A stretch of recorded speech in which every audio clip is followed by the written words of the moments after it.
السلام علی عبادہ الذین اصطفیٰ، خصوصاً علی خاتم الانبیاء سیدنا محمد المصطفیٰ وعلی آلہ الازکیاء واصحابہ الاتقیاء وعلی کل من آمن واہتدی، اما بعد۔ تصوف میں جتنے اعمال، مراقبے، اذکار، مجاہدے کرائے جاتے ہیں، ان سب کا مقصود اپنے آپ کو مٹانا، اپنے اندر سے انا کو نکالنا ہے۔ اگر کوئی تصوف میں چل رہا ہے اور انا ابھی باقی ہے تو اس کا مطلب ہے وہ تصوف میں نہیں چل رہا۔ بعض دفعہ انسان ایک عمل کر رہا ہوتا ہے لیکن اس کا عمل نہ کیا ہوا شمار ہوتا ہے۔ آپ علیہ السلام تشریف فرماتے مسجد میں، ایک شخص آیا، نماز اس کی رہ گئی تھی، ایک شخص آیا، نماز پڑھی۔ جب وہ نماز پڑھ کے جانے لگا تو آپ علیہ السلام نے فرمایا ادھر آؤ۔ وہ قریب آیا، آپ نے فرمایا قم فصلی فإنک لم تصلی، دوبارہ جاؤ نماز پڑھو، تم نے نماز نہیں پڑھی۔ حالانکہ پڑھی تھی، فرمایا نہیں تم نے پڑھی نہیں۔ اس نے دوبارہ پڑھی، جب جانے لگا آپ نے دوبارہ بلایا اور فرمایا نماز پڑھو، تم نے نماز نہیں پڑھی۔ تیسری دفعہ بھی ایسے ہی ہوا، فرمایا نماز پڑھو، تم نے نماز نہیں پڑھی۔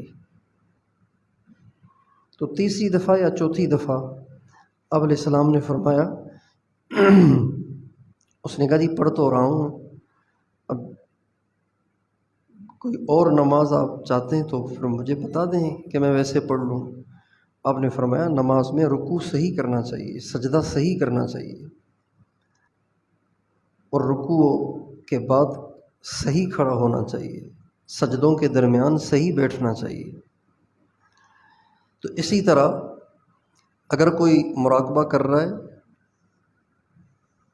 اذکار کر رہا ہے، کسی بزرگ سے بیعت بھی ہے، ان سے ملتا جلتا بھی ہے، ان کے پاس آنا جانا بھی ہے، لیکن اس کی میں نکل نہیں رہی، میں نکل نہیں رہی، اس کے اندر سے انا کا بت ٹوٹ نہیں رہا، اور اب بھی وہ اپنے آپ کو اوروں سے برتر سمجھتا ہے، اب بھی وہ اوروں سے اپنے آپ کو بلند اور بالا سمجھتا ہے، بہتر سمجھتا ہے، تو اس کا مطلب ہے اسے تصوف کی ہوا بھی نہیں لگی، اسے تصوف کی ہوا بھی نہیں لگی۔ تصوف تو نام ہی اپنے آپ کو مٹانے کا ہے، کچھ نہیں ہوں، کچھ نہیں ہوں۔ زبان سے کہنا الگ ہے، دل سے اس کو تسلیم کرنا الگ ہے۔ اللہ، اگر یہاں مجمع میں کوئی ایسا آدمی ہو جو پہلی دفعہ آیا ہو، پہلی دفعہ آیا ہے، پوچھ نہیں رہا ہوں، پہلی دفعہ آیا ہو، نماز بھی نہیں پڑھتا ہو، چہرے پہ داڑھی بھی نہیں ہے، شکل سے لگ رہا ہے کہ یہ بیچارہ پہلی دفعہ آیا ہے، جب بیان کا وقت آئے تو میں اس کا ہاتھ پکڑ کے اس کو کرسی پہ بٹھا دوں کہ آج آپ بیان کریں، تو اس کے کیا تاثرات ہوں گے؟ میں کہے گا نا، کیا کہے گا؟ میں، بس یہ جو اس کا تاثر ہے نا، میں یعنی میں تو کچھ بھی نہیں ہوں، یہ تاثر ہر ایک کا ہونا چاہیے۔ جیسے وہ کہتا ہے نا میں یعنی میں تو کچھ بھی نہیں ہوں، کہاں یہ کرسی اور کہاں میں تو کچھ بھی نہیں ہوں۔ آپ مجھ سے مذاق کر رہے ہیں کیا؟ آپ مجھے گنہگار نہ کریں۔ وہ جو احساس اس شخص کے دل میں ہے کہ میں اس لائق نہیں ہوں کہ ان کے سامنے بات کروں، میں اس لائق نہیں ہوں کہ ان کے سامنے اوپر بیٹھوں، اور میں کیا پدی کا شوربہ، یہ تأثر مرتے دم تک رہنا چاہیے۔ اس تأثر کو پیدا کرنے کا نام تصوف ہے۔ جیسے شاید پرسوں بھی یہ واقعہ آیا تھا کہ جب حضرت ابوبکر صدیق رضی اللہ تعالی عنہ کو خلیفہ بنایا گیا، یہ بھی واقعہ سن لیجئے تاکہ کبھی اشکال نہ رہے۔ ہوا یہ تھا کہ آپ علیہ الصلوۃ والسلام کا جب انتقال ہوا تو حضرت ابوبکر صدیق کو کسی نے بتایا کہ انصار ثقیف بنی ساعدہ میں جمع ہو گئے ہیں، سارے مدینے والے جو تھے انصار وہ سارے وہاں جمع ہو گئے، پتہ نہیں کیا مشورہ کر رہے ہیں سارے انصار کو تو یہاں ہونا چاہیے، آپ علیہ السلام کی ابھی تدفین نہیں ہوئی، تو سارے یہاں ہیں، وہ وہاں جمع کیوں ہوئے، کیا مسئلہ ہے؟ حضرت ابوبکر صدیق نے وہاں سے دوڑ لگائی، راستے میں حضرت عمر مل گئے، ان کو بھی لے لیا۔ یہ دونوں حضرات پہنچے وہاں پہ، جب گئے تو دیکھا کہ انصار سب جمع ہیں، حضرت سعد بن عبادہ بیمار ہیں، وہ لیٹے ہوئے ہیں، ان کے گرد سارے جمع ہوئے ہیں۔ جو ہی داخل ہوئے تو انصار نے کہا حضرت ابوبکر صدیق اور حضرت عمر سے کہ بات یہ ہے کہ سرکار دو عالم صلی اللہ علیہ وسلم تو دنیا سے رخصت ہو گئے، لہٰذا اب آگے کام کیسے کرنا ہے؟ تو انصار میں سے ایک نے کہا آسان بات ہے، کام تو ہم سب نے مل کے کیا ہے، مہاجرین نے بھی کام کیا ہے، انصار نے بھی کام کیا ہے، منا امیر منکم امیر، ایک امیر آپ لوگ بنا لیں مہاجرین، ایک ہم بنا لیتے ہیں۔ تو حضرت عمر نے کہا اذن سیفان فی غمد واحد، اگر ایسے ہو گیا تو پھر تو ایسے ہے جیسے دو تلواریں ایک میان کے اندر، یہ کیسے ہوگا؟ اس پر ایک انصاری کھڑے ہو گئے، انہوں نے بڑی ٹھیک ٹھاک تقریر فرمائی جس میں انہوں نے بتایا کہ انصار کو بھی آپ کو لینا چاہیے۔ حضرت عمر فرماتے ہیں کہ میں اپنے ذہن میں مضمون بناتا رہا، سوچتا رہا کہ اب کیا کہنا ہے، فتنہ بھی نہ ہو۔ تو فرماتے ہیں کہ جو ہی میں کچھ بولنے لگا تو سیدنا صدیق اکبر نے مجھے کہا عمر خاموش رہو، اور خود کھڑے ہو گئے اور پھر بیان کیا، اور اس بیان میں انصار کے وہ سارے فضائل سنائے جو نبی کریم صلی اللہ علیہ وسلم سے سنے ہوئے تھے۔ پھر اس کے بعد فرمایا انصار تم ان سارے فضائل کے مستحق ہو، اس کا کسی کو انکار نہیں، لیکن آپ لوگوں کو یاد ہوگا کہ نبی کریم صلی اللہ علیہ وسلم نے ایک دفعہ فرمایا تھا الائمۃ من قریش، امیر تو قریش میں سے ہونا چاہیے، چونکہ امیر وہ ہونا چاہیے جس پہ سارے متفق ہوں، تو عرب میں قریش کا بہت بڑا مقام تھا، تو امیر ہونا چاہیے قریش میں سے کسی کو، ساری دنیا اسی کو تسلیم کرے گی۔ تو انصار نے کہا یہ حدیث تو ہمیں یاد ہے، بالکل آپ علیہ السلام نے فرمایا تھا، تو فرمایا پھر ایسے کرو کہ ابو عبیدہ بن جراح رضی اللہ تعالی عنہ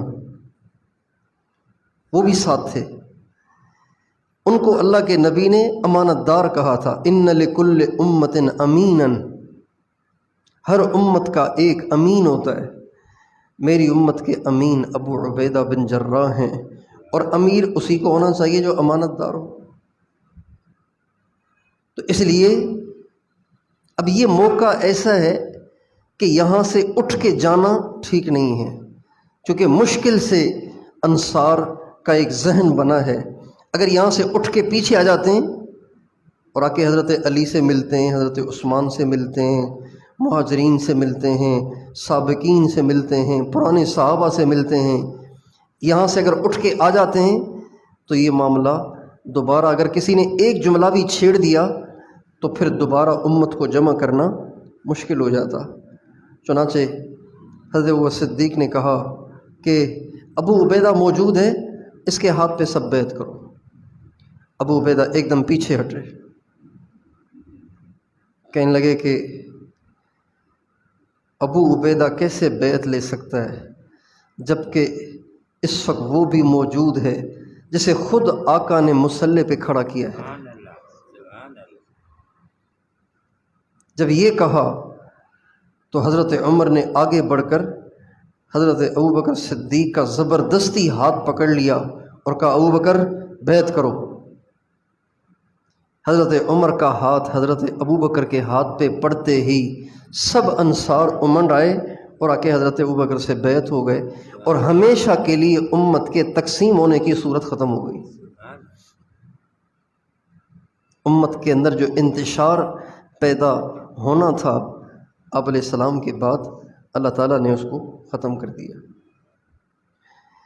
اب جب حضرت ابوبکر صدیق نے دیکھا کہ وہ جو امت کے دو حصوں میں بٹنے کا خطرہ تھا وہ تو رفع ہو گیا، لہٰذا اب امیر ہونا چاہیے کسی مستحق کو، وہ جو واقعی اس کا اہل ہو۔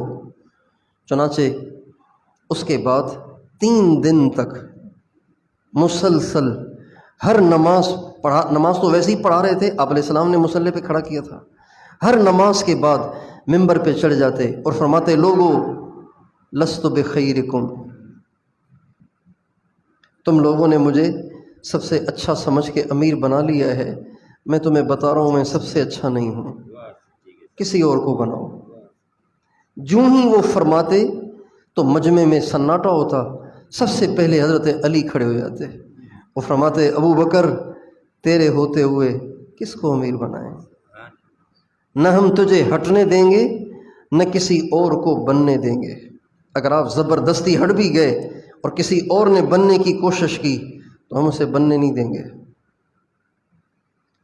3 دن مسلسل 15 نمازوں کے بعد حضرت ابوبکر صدیق یہ کہتے رہے۔ بس یہ ہے اصل بات کہ ہمیشہ اپنی نااہلی کا احساس رہے، کچھ نہیں ہو، کسی کام کا نہیں ہو۔ اگر کسی کو مراقبے کر کے تنہائی کے ضربیں لگا کر ذکر اور اذکار کر کے راتوں کی تہجد پڑھ کر اگر کسی کو اپنی انا مٹتی ہوئی نظر آ رہی ہے تو سمجھ جائے کہ اس کا راستہ ٹھیک ہے، وہ بالکل صحیح جا رہا ہے، اور اگر انا مٹتی ہوئی نظر نہیں آ رہی تو معلوم ہوتا ہے راستہ ٹھیک نہیں ہے، رخ ٹھیک نہیں ہے، راستہ نہیں، رخ ٹھیک نہیں ہے، رخ ٹھیک نہیں ہے، معلوم ہوتا ہے کوئی مسئلہ ہے۔ اللہ تعالیٰ کو شدید ناپسند ہے یہ بات کہ بندہ اپنے آپ کو کچھ سمجھے، اپنے آپ کو اوروں سے اعلیٰ سمجھنا، اپنے آپ کو اوروں سے برتر سمجھنا، اپنے آپ کو کچھ سمجھنا، یہ اللہ کو سخت ناپسند ہے۔ موسیٰ علیہ السلام نے ایک حقیقت بیان کی، جب پوچھا گیا سب سے بڑے عالم کون ہیں، فرمایا میں، حقیقت تھی، لیکن اللہ کو یہ حقیقت بھی ان کی زبان سے اپنے بارے میں ناپسند ہوئی، اور اللہ نے اتنا لمبا سفر کرایا، موسیٰ علیہ السلام چور ہو گئے۔ اس لیے سرکار دو عالم صلی اللہ علیہ وسلم ہمیشہ جب کبھی بھی اپنی فضیلت بیان فرماتے تھے، اللہ کے حکم سے، اپنی مرضی سے نہیں، اللہ فرماتے تھے کہ یہ بتاؤ بات، جب کبھی بھی آپ بتاتے تھے تو ساتھ ایک لفظ کا اضافہ کرتے تھے، ولا فخر، انا اول من یقرع باب الجنت ولا فخر، سب سے پہلے جنت کا دروازہ میں کھٹکھٹاؤں گا، فخر نہیں، اللہ کا حکم ہے اس لیے بتا رہا ہوں۔ انا اول من تنشق عنہ الارض، سب سے پہلے زمین سے مجھے اٹھایا جائے گا، ولا فخر، فخر نہیں کر رہا ہوں، اللہ نے کہا ہے اس لیے بتا رہا ہوں۔ انا سید الاولین والآخرین، انا سید ولد آدم ولا فخر تحتہ آدم ومن سواہ، قیامت کے دن اللہ کا جھنڈا میرے پاس ہوگا، آدم علیہ السلام سے لے کے قیامت تک کے سارے انسان میرے جھنڈے کے نیچے ہوں گے، فخر نہیں کر رہا ہوں، اللہ نے کہا ہے اس لیے بتا رہا ہوں۔ ایک دفعہ آپ علیہ السلام نے صرف اتنی سی بات فرما دی تھی، جب قریش نے سوال کیے تھے کہ ذوالقرنین کون ہے، غار والے نوجوانوں کا کیا قصہ ہے اور روح کسے کہتے ہیں، اور آپ نے فرمایا کل بتا دوں گا، کل بتا دوں گا، انشاءاللہ نہیں، دل میں تھا، زبان سے آپ نہیں فرما سکے، اللہ تعالیٰ نے دنیا کے انسانوں کو یہ سبق دینا تھا۔ اگلے دن کفار آ گئے، کہنے لگے آپ نے جواب دینے کو کہا تھا، تو کیا جواب ہے؟ آپ خاموش۔ اچھا کھل گئی نا ساری بات، بتاؤ نا۔ اب یہ جملے کتنے تکلیف دہ ہیں۔ بڑا نبی بنتا ہے، کہتا ہے سچا ہوں، فرشتے آتے ہیں، بتاؤ نا، 3 باتیں پوچھی اور خاموشی ہے۔ ایک دن، اگلے دن پھر آئے، ہاں جی بولو بھائی کیا ہوا، خاموش۔ تیسرے دن، چوتھے دن، 5ویں دن، 6ویں دن، 7ویں دن، 15 دن تک آپ کی تکذیب ہوتی رہی، آپ کا مذاق اڑایا جاتا رہا، اور اللہ دیکھ رہا ہے، اللہ دیکھ رہا ہے۔ 15 دن تک اللہ کے محبوب کا مذاق اڑایا جا رہا ہے اور جھوٹا کہا جا رہا ہے، اور اللہ وحی نہیں بھیج رہا ہے۔ 15 دن کے بعد وحی آئی اور ساتھ تنبیہ بھی آئی، وَلَا تَقُولَنَّ لِشَيْءٍ إِنِّي فَاعِلٌ ذَلِكَ غَدًا إِلَّا أَن يَشَاءَ اللَّهُ، ہرگز کبھی آئندہ نہیں کہنا کہ یوں کر دوں گا، یہ ضرور کہو کہ اللہ چاہے گا تو کروں گا، اللہ نہیں چاہے گا تو آپ کیسے کریں گے؟ بڑوں کے امتحان بھی بڑے ہوتے ہیں۔ اشد الناس بلاء الانبیاء، سب سے زیادہ آزمائشیں اللہ تعالیٰ نبیوں پہ بھیجتا ہے۔ تو اس لیے تصوف کا خلاصہ، تصوف کا نچوڑ، تصوف کا مقصود، تصوف کی منزل اور منتہا میں کچھ نہیں، میری کوئی حیثیت نہیں، انا نکل جائے، میں نکل جائے۔ ہمارے حاجی مشتاق صاحب رحمۃ اللہ علیہ رائیونڈ کے بہت پرانے بزرگوں میں سے تھے، حاجی صاحب کے ساتھ کے تھے، وہ فرمایا کرتے تھے بکری میں زیادہ کرتی ہے اس لیے اس کے گلے پہ چھری پھرتی ہے، بکری میں زیادہ کرتی ہے نا اس لیے اس کے گلے پہ چھری پھرتی ہے، جو بھی میں کرے گا اس پہ چھری تو پھرے گی۔ اس لیے انسان کو کبھی بھی میں نہیں کرنا چاہیے۔ شیطان نے بھی کہا انا خیر منہ، میں اس سے بہتر ہوں، جس کے سامنے سجدے کے لیے آپ کہہ رہے ہیں میں تو اس سے بہتر ہوں۔ اللہ تعالیٰ نے مردود کر دیا اس کو، اخرج منہا فإنک رجیم، مردود، چلا جا یہاں سے۔ اتنی اللہ کو ناپسند ہے یہ بات۔ 8 لاکھ سال عبادت کی ہے شیطان نے، کتنے سال؟ اس کے ایک بول نے سب پہ پانی پھیر دیا۔ وہ بول کیا؟ انا خیر منہ۔ ہم کتنے بڑے بڑے بول بولتے ہیں، کتنے بڑے بڑے دعوے کرتے ہیں، کیا کچھ اپنے آپ کو سمجھتے ہیں، کیسے لوگوں کو حقارت کی نگاہوں سے دیکھتے ہیں، کیسا لوگوں کے ساتھ رویہ کرتے ہیں، اور ہم ڈرتے نہیں ہیں کہ اللہ کان سے پکڑ کے مجھے باہر نہ کر دے۔ ایک دفعہ حاج صاحب فرمانے لگے کہ تم اپنے آپ کو نا کچھ نہ سمجھا کرو۔ تو میں نے کہا اس کا کیا مطلب، اس کی وضاحت کریں۔ اپنے آپ کو کچھ نہ سمجھوں کیا مطلب، اس کی نشانی کیا ہے کہ اب میں اپنے آپ کو کچھ نہیں سمجھ رہا، اس کی نشانی کیا ہے؟ فرمایا ہر آدمی جس سے تمہاری ملاقات ہو وہ تمہیں اپنے سے اچھا لگے۔ ہر آدمی جس سے بھی ملاقات ہو، جس کو بھی دیکھو، جس سے بھی ملاقات ہو، تو وہ تمہیں اپنے سے بتائیے، اپنے سے یہ بھی مجھ سے اچھا ہے، یہ بھی اچھا ہے، یہ بھی اچھا ہے، یہ بھی اچھا ہے، یہ بھی مجھ سے اچھا ہے، سارے ہی اچھے ہیں۔ اب یہاں کوئی جبے کبے والا آئے گا تو میرا ملنے کا انداز اور ہوگا، اور کوئی بکھرے ہوئے بال، منڈی ہوئی داڑھی، میلے کپڑے، پانچے ٹخنوں سے نیچے آئے گا تو اس سے ملنے کا انداز اور ہوگا، ظاہری بات ہے۔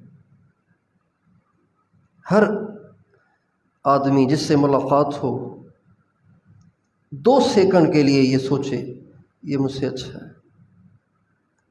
اس کی مشق ہے، یہ بھی اچھا ہے، یہ بھی اچھا ہے، یہ بھی اچھا ہے، یہ بھی اچھا ہے، یہ بھی اچھا ہے، کرتے کرتے کرتے کرتے کرتے کرتے ایک عرصے تک اس طرح کرنے سے ذہن بن جائے گا، ہیں ہی سارے اچھے، میں ہی برا ہوں سب سے۔ تصوف اپنے آپ کو مٹانے کا نام ہے۔ حضرت عمر رضی اللہ عنہ ایک دفعہ انہوں نے اعلان کرایا مدینے میں، مسجد میں جمع ہو جاؤ۔ لوگ جمع ہو گئے، سارا مدینہ امنڈ آیا، بہت مجمع آ گیا، کھچا کھچ۔ حضرت عمر ممبر پہ چڑھے، پہلے اللہ کی تعریف کی، اس کے بعد نبی کریم صلی اللہ علیہ وسلم پر درود پڑھا اور فرمایا لوگوں مجھے وہ وقت یاد ہے جب میں بنو مخزوم کی عورتوں کے جانور چراتا تھا، میں بنو مخزوم کی عورتوں کے جانور چراتا تھا، وہ مجھے مٹھی بھر کھجوریں دے دیا کرتی تھی، سارا دن جانور چراتا، مٹھی بھر کھجوریں دے دیا کرتی تھی۔ یہ کہہ کے آپ ممبر سے نیچے اتر آئے۔ حضرت عبد الرحمن بن عوف کہنے لگے امیر المومنین یہ کیا بات کی آپ نے؟ سارے مدینے کو اس لیے اکٹھا کیا تھا کہ میں جانور چراتا تھا بس؟ امیر المومنین بس آپ نے اپنی کمی بیان کی ہے اور تو کوئی نہیں بات کی آپ نے خطبے میں۔ تو فرمانے لگے ویحک یا ابن عوف، عوف کے بیٹے اللہ تیرا بھلا کرے، میں اصل میں تنہائی میں بیٹھا ہوا تھا تو میرے جی میں آیا کہ عمر تیری بڑی شان ہے، عمر تیری بڑی شان ہے، تو مومنوں کا امیر ہے، تو مومنوں کا امیر ہے، سارے ایمان والوں کا امیر ہے، اور تجھ سے افضل کون ہے؟ جو ہی میرے نفس نے مجھے یوں کہا تو میں نے کہا ذرا آپ لوگوں کو جمع کر کے میں اپنے نفس کو اپنا تعارف تو کراؤں نا کہ میں کون ہوں، اس لیے جمع کیا تھا میں نے آپ کو۔ اللہ، حضرت عمر ایک دفعہ گرمی میں نکلے، گرمی تھی بہت زیادہ، دوپہر کا وقت تھا، گرمی تھی، باہر نکلے اور اپنے سر پہ کپڑا ڈالا ہوا تھا، اپنے سر پہ کپڑا ڈالا ہوا تھا۔ تو ایک لڑکا وہ گدھے پہ گزر رہا تھا، کہنے لگے بیٹا گرمی زیادہ ہے، مجھے بٹھاؤ گے اپنے ساتھ؟ کون کہہ رہا ہے یہ؟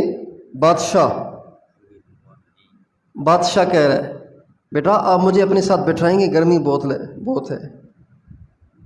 تو غلام نے ماری چھلانگ، فوثب الغلام عن الحمار، غلام نے ماری چھلانگ، لڑکے نے، غلام سے مراد لڑکے نے چھلانگ ماری، کہا امیر المومنین آئیے تشریف لائیے آپ چڑھ جائیں۔ فرمایا نہیں ایسے نہیں چڑھوں گا، آگے تم بیٹھو گے میں تیرے پیچھے بیٹھوں گا۔ کیا تو مجھے سہولت کی جگہ بٹھانا چاہتا ہے اور خود مشکل جگہ بیٹھنا چاہتا ہے؟ کبھی بھی نہیں، میں تو تیرے پیچھے بیٹھوں گا۔ چنانچہ اس لڑکے کو آگے بٹھایا، خود اس کے ساتھ گدھے پر پیچھے بیٹھ گئے، اور اسی حال میں مدینے میں داخل ہوئے، اور لوگ دیکھ رہے تھے کہ آدھی دنیا کا بادشاہ گدھے پر پیچھے بیٹھا ہوا ہے اور لڑکا آگے بیٹھا ہوا۔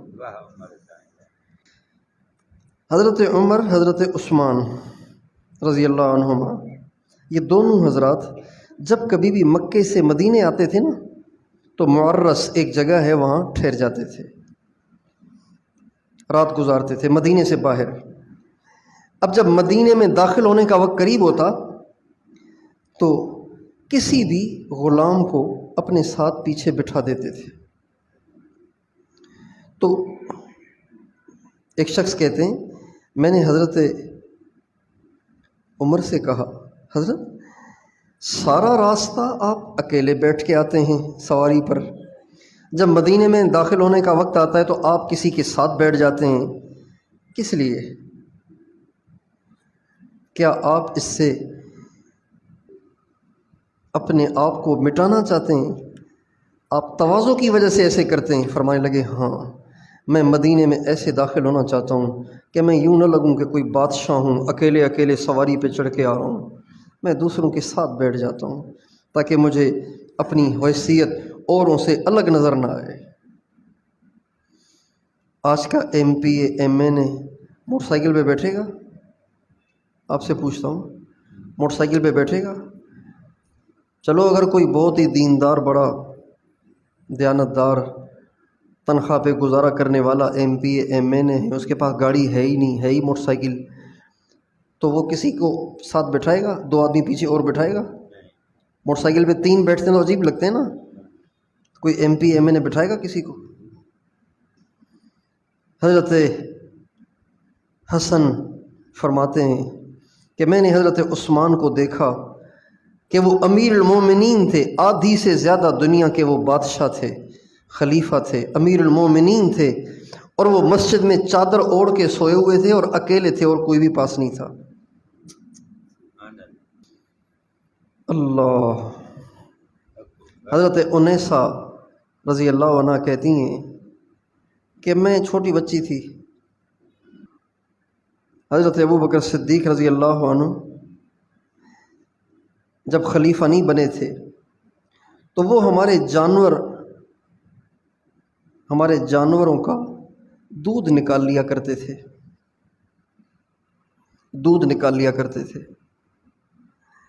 لیکن جب خلیفہ بنے تو جا رہے تھے تو ایک بچی اور بچیوں سے کہہ رہی ہے اب تھوڑی ہمارا دودھ نکالیں گے، اب تو بادشاہ بن گئے ہیں، خلیفہ بن گئے، اب تھوڑی دودھ نکالیں گے ہمارا۔ حضرت ابوبکر صدیق نے سن لیا، فرمایا کیوں نہیں، میری زندگی کی قسم اب تو ضرور تمہارے لیے دودھ نکالا کروں گا، اور مجھے اللہ کی ذات سے امید ہے کہ خلافت کا عہدہ مجھے ان صفات سے، ان اخلاق سے، اس خدمت سے، اس تواضع سے مانے نہیں بنے گا۔ میں اپنی تواضع کو اسی طرح رکھوں گا، اپنے اخلاق کو اسی طرح رکھوں گا، اپنے رویے کو اسی طرح رکھوں گا جس طرح خلیفہ بننے سے پہلے تھا۔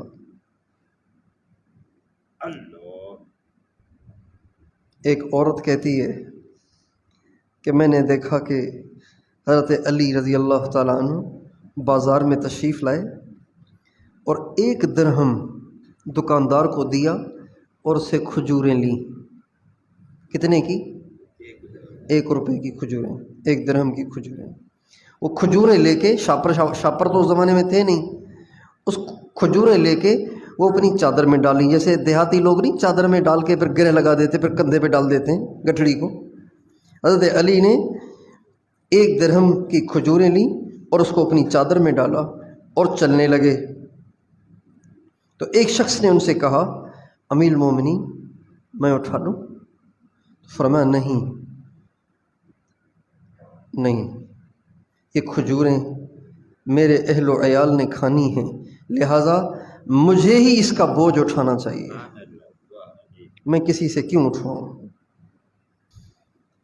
حضرت زازان حضرت علی کے شاگرد ہیں، وہ فرماتے ہیں حضرت علی جب خلیفہ تھے تو اکیلے بازار تشریف لاتے تھے، کوئی گارڈ وارڈ نہیں ہوتا تھا، حالانکہ حالات ٹھیک نہیں تھے، لیکن اکیلے بازار تشریف لاتے تھے، اور کوئی مسافر راستہ بھٹک گیا ہوتا تو اس کو راستہ خود جا کے بتاتے تھے، اور کوئی کمزور ہوتا اس سے چلا نہیں جا رہا، سامان نہیں اٹھایا جا رہا، تو اس کمزور کی مدد خود کر لیا کرتے تھے۔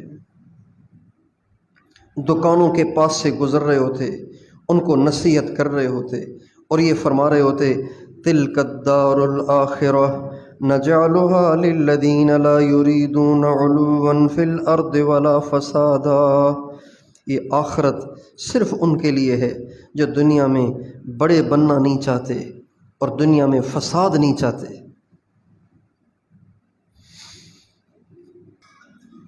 حضرت جرموز فرماتے ہیں کہ میں نے حضرت علی کو دیکھا کہ وہ گھر سے نکلے اکیلے، اور انہوں نے 2 چادریں اوڑھی ہوئی تھیں، جیسے احرام میں 2 چادریں پہنتے ہیں نا، 2 چادریں پہنی ہوئی تھیں۔ ایک چادر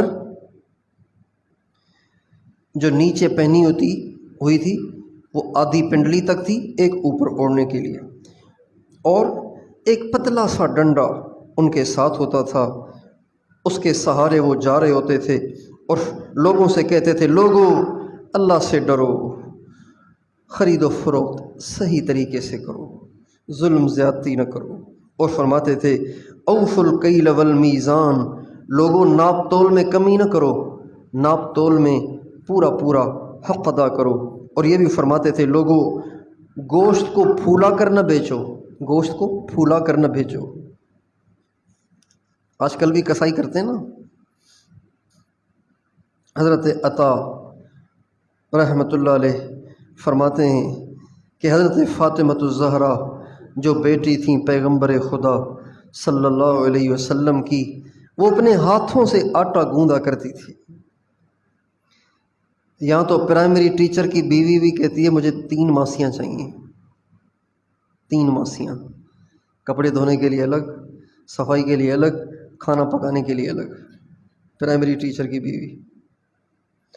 اور وہاں وجہ کائنات کی بیٹی اپنے ہاتھوں سے آٹا گوندتی تھی، اور فرماتے ہیں جب آٹا گوند رہی ہوتی تھیں تو ان کے بال قریب تھا کہ آ کے آٹے میں پڑیں، کبھی بال سنبھالتی پھر آٹا گوندتی، پھر بال سنبھالتی پھر آٹا گوندتی۔ سبحان اللہ۔ حضرت ام سلمہ رضی اللہ تعالی عنہا کی مغرب کے وقت رخصتی ہوئی، مغرب کے وقت رخصتی ہوئی، آپ علیہ السلام کے گھر میں دلہن بن کے تشریف لائیں مغرب کے وقت، اور تہجد کے وقت میں اٹھ کے چکی چلانا شروع کر دی، گھر کا کام کرنا شروع کر دیا۔ ہمارے یہاں تو دلہن تو چارپائی سے بھی نیچے پاؤں نہیں رکھ پاتی، تکلفات ہوتے ہیں، اور 3 دن تکلف ہوتا ہے، اس کے بعد پھر ایسے رگڑے لگتے ہیں بیچاری کو کہ اگلی پچھلی ساری کسر نکال دیتے ہیں سسرال والے، ایسا ذلیل کرتے ہیں۔ 3 دن سے بیٹھی ہوئی ہے، اٹھتی نہیں ہے، نکلتی نہیں کمرے سے، بڑی نکمی ہے۔ ہم تو سمجھتے تھے کہ مدرسے کی پڑھی ہوئی ہے، یہ تو بالکل ہی نکھٹو ہے۔ تو ابتدا صحیح اس مسکین کو، اس مسکینہ کو ذلیل کرنا شروع کر دیتے ہیں۔ یہ الگ عنوان ہے۔ بہرحال حضرت ام سلمہ رضی اللہ عنہا ہمارے آقا کی اہلیہ محترمہ، ہم سب کی ماں، ایمان والوں کی ماں، مغرب کے بعد رخصتی ہوئی اور تہجد کے وقت اٹھ کے اپنے ہاتھوں سے چکی چلانا شروع کر دی۔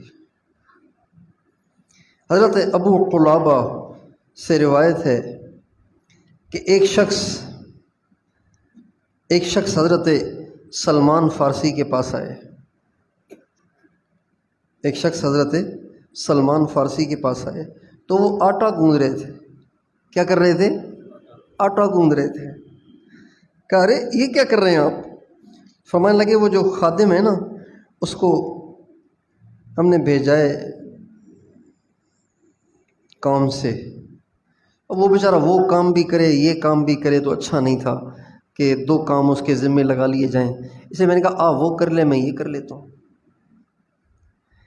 پھر جو آئے تھے نا، وہ جو شخص آیا تھا ملنے، اس نے کہا جی فلاں نے آپ کو سلام کہا ہے۔ تو فرمانے لگے آپ وہاں سے آئے کب ہیں؟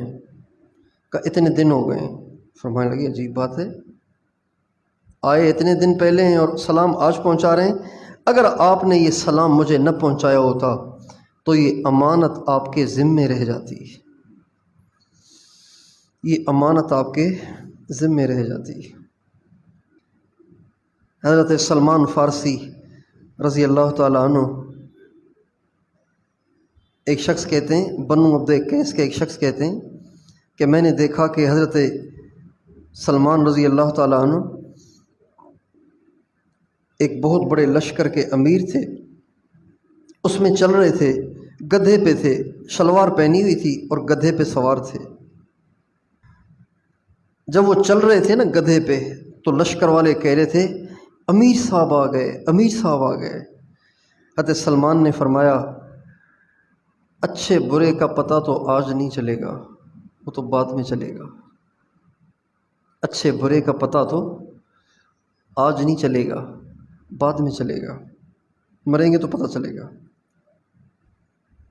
حضرت سلمان مدائن کے گورنر تھے، مدائن کے گورنر تھے۔ ایک شخص شام سے آیا، اس نے ایک بوری اٹھائی ہوئی تھی، بوری انجیر کی بوری اٹھائی ہوئی تھی۔ حضرت سلمان نے ایک چادر اوڑھی ہوئی تھی۔ اس شخص سے فرمایا آؤ مجھے دو، اور وہ سامان سارا اس سے لے لیا اور وہ بوری اپنے اوپر اٹھا لی۔ لوگوں نے دیکھا کہ مدائن کا گورنر بوری اٹھائے جا رہا ہے، کہنے لگے ارے امیر صاحب دیکھو بوری اٹھا کے جا رہے ہیں۔ اس شخص نے کہا حضرت میں تو نہیں پہچانا، آپ کو معاف کریں۔ فرمایا نہیں پریشان نہ ہو، میں آپ کو گھر پہنچا کے واپس آؤں گا۔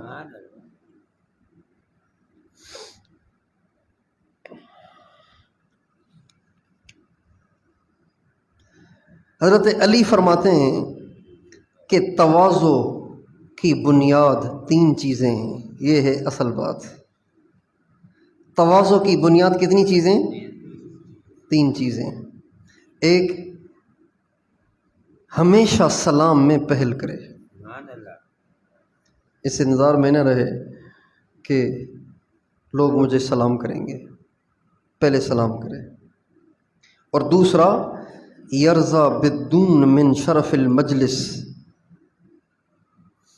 جہاں کہیں بیٹھنے کا موقع مل جائے تو دل کی خوشی سے وہاں بیٹھ جائے، یعنی کہ مجھے فرش پہ بٹھا دیا ہے،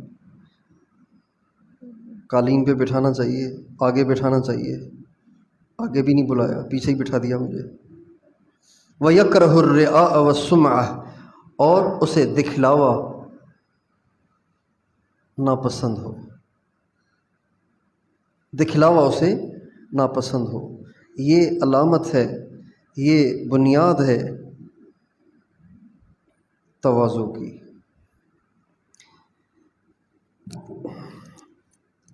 تو تواضع بہت ضروری ہے، تواضع بہت ضروری ہے۔ تواضع اور تکبر یہ آپس میں متضاد چیزیں ہیں، اور یہ ایسے ہیں جیسے دن اور رات. رات ہے تو دن نہیں ہے، دن ہے تو رات نہیں ہے. اگر دن نہیں ہے تو رات ضرور ہے، رات نہیں ہے تو دن ضرور ہے. تواضع نہیں ہے تو تکبر ضرور ہے. تواضع کا ہونا ضروری ہے. اچھا، تواضع پیدا کرنے کے دو طریقے ہیں. اپنے آپ کو مٹانے، اپنی انا کو نکالنے کے کتنے طریقے ہیں؟ ایک اختیاری ہے اور ایک اضطراری ہے. ایک اختیاری، انسان اپنے آپ کو مٹاتا رہے. جیسے یہ سارے واقعات آپ نے سنے نا، ان سارے واقعات میں صحابہ اپنے آپ کو خود مٹا رہے ہیں. حضرت عمر کے جی میں آئی تو یہ نہیں کہ جو جی میں آیا اس کا یقین کر کے بیٹھ گئے کہ ہاں میں تو ہوں ہی افضل، فوراً اس کا علاج کر لیا. اس کو کہتے ہیں اختیاری علاج. تواضع مرض کا جو علاج ہے یہ اختیاری علاج ہے، خود ہی کر لے. مدینے میں داخل ہونے کا وقت قریب آ رہا ہے تو کسی کے ساتھ سواری پہ بیٹھ گئے. اپنے آپ کو خود مٹانا. اور تواضع کا ایک تواضع پیدا کرنے اور اپنی انا کو مٹانے کا دوسرا طریقہ اضطراری ہے. اضطراری وہ یہ ہے کہ انسان خود تو اس کی کوشش نہیں کرتا کہ میں اپنے آپ کو مٹاؤں، اپنے نفس کو کچلنے کی کوشش نہیں کرتا. اللہ کی طرف سے ایسی مصیبتیں آتی رہتی ہیں کہ جس سے اس کے اندر سے انا نکلتا رہتا ہے.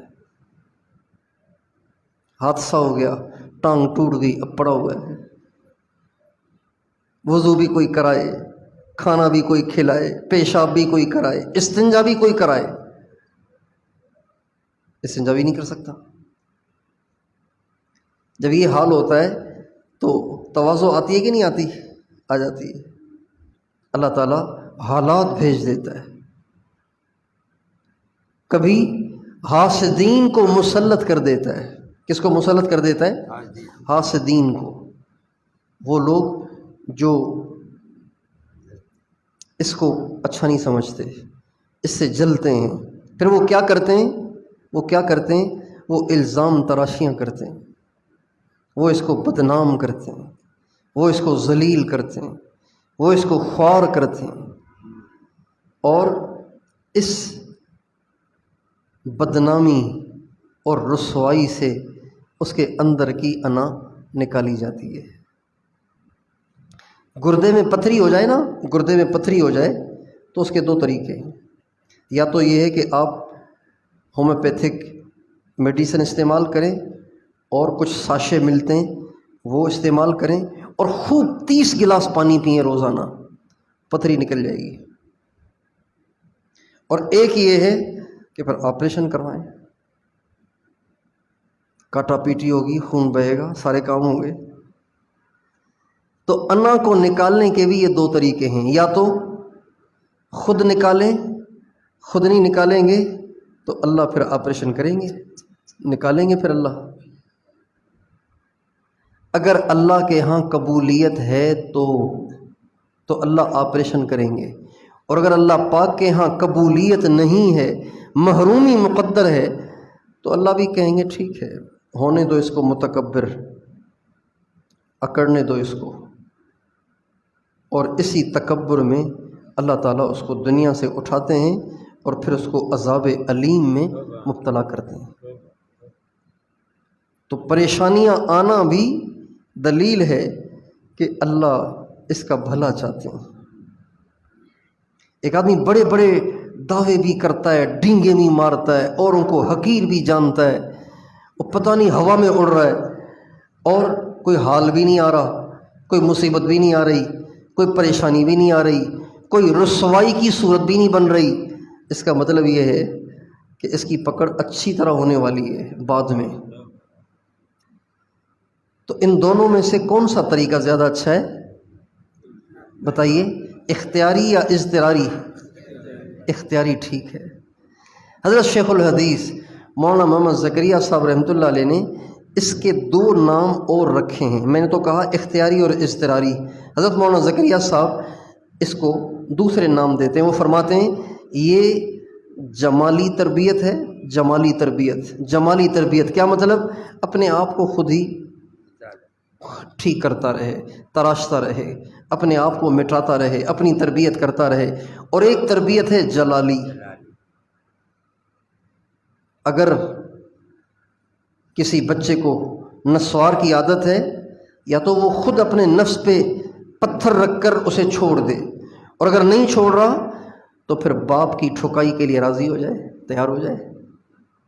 باپ ٹھکائی کرے گا، خود ہی چھوٹ جائے گی۔ یہی دو طریقے ہیں نا، یا تو آدمی خود اپنے آپ پہ جبر کرے، یا پھر اللہ تعالیٰ ہمیں اپنے آپ کو مٹانے کی توفیق دے۔ تصوف کی کتابوں میں مشائخ کا قول لکھا ہے کہ آخر ما یخرج من قلوب الصدیقین، سب سے آخر میں جو چیز صدیقین کے دلوں سے نکلتی ہے وہ یہ اپنی بڑائی ہے، یہ سب سے آخر میں نکلتی ہے۔ پیسے کی محبت، مال کی محبت، حسن کی محبت، عہدے کی محبت، یہ ساری چیزیں دل سے نکل جاتی ہیں، لیکن میں بھی کچھ ہوں، یہ سب سے آخر میں نکلتی ہے۔ تو آپ حضرات جمالی کے لیے تیار ہیں یا جلالی کے لیے؟ جلالی کے لیے تو تیار ہونے کی ضرورت ہی نہیں، وہ تو خود ہی آئے گی، وہ تو خود ہی آتی ہے۔ آپ 1000 وظیفے کریں، 1000 دعائیں مانگیں، 1000 وظیفے کریں، وہ جلالی جو آپریشن ہے نا وہ رکتا نہیں ہے، وہ ہو کے رہتا ہے۔ بچہ بہت ایڑیاں مارتا ہے، بہت ایڑیاں مارتا ہے۔ ہم بچپن میں کھیلتے تھے، ہم یہاں قریب ہے حالہ پرانا، تو ہمارے گھر کے ساتھ ایک جھنڈ تھا، جھنڈ ببول کے درختوں کا جھنڈ تھا، تو ہم وہاں سارا دن کھیلتے تھے۔ دریا تھا، ساتھ دریا اور ادھر درخت تھے، کانٹے دار درخت تھے، تو وہاں ہم کھیلتے تھے اور کھیلتے تھے ننگے پاؤں، تو پاؤں میں کانٹے لگ جاتے تھے، آئے دن کانٹا، آئے دن کانٹا۔ تو میں آ کے گھر بتاتا تھا کہ امی کانٹا لگ گیا ہے، لیکن بچوں کو زیادہ پرواہ نہیں ہوتی۔ ٹھیک ہے، کوئی لنگڑا کے بھی چلتے رہیں گے، نکالنے کی فکر نہیں کریں گے، لنگڑا کے بھی چلتے رہیں گے، تو ہم بھاگتے رہتے تھے، چلتے۔ امی بتا دیتی بابا کو، اب میں سویا ہوا ہوں، صبح کو بابا اٹھے، سوئی لے کر میرا پاؤں اپنے پنجے سے یوں اچھی طرح کس کے اور اس سے کانٹا نکال رہے ہیں۔ میں چیختا چلاتا آسمان کو سر پہ اٹھا دیتا، لیکن وہ صحت مند تھے، میرا جو پنڈلی یوں پکڑتے تو میں ہل بھی نہیں سکتا تھا، اور وہ اس سے آپریشن کر رہے ہوتے تھے۔ میں بہت پاؤں مارتا تھا، چیختا تھا، روتا تھا، لیکن بابا کانٹا نکال کے ہی چھوڑتے تھے۔ 1000 وظیفے انسان کرے، وہ جو اللہ تعالیٰ کی طرف سے کانٹا نکالنے کا نظام چلتا ہے نا، تو وہ وظیفے بس ایسے ہی ہوا میں جا رہے ہوتے ہیں، وہ کانٹا اللہ نکال کے ہی چھوڑتے ہیں پھر۔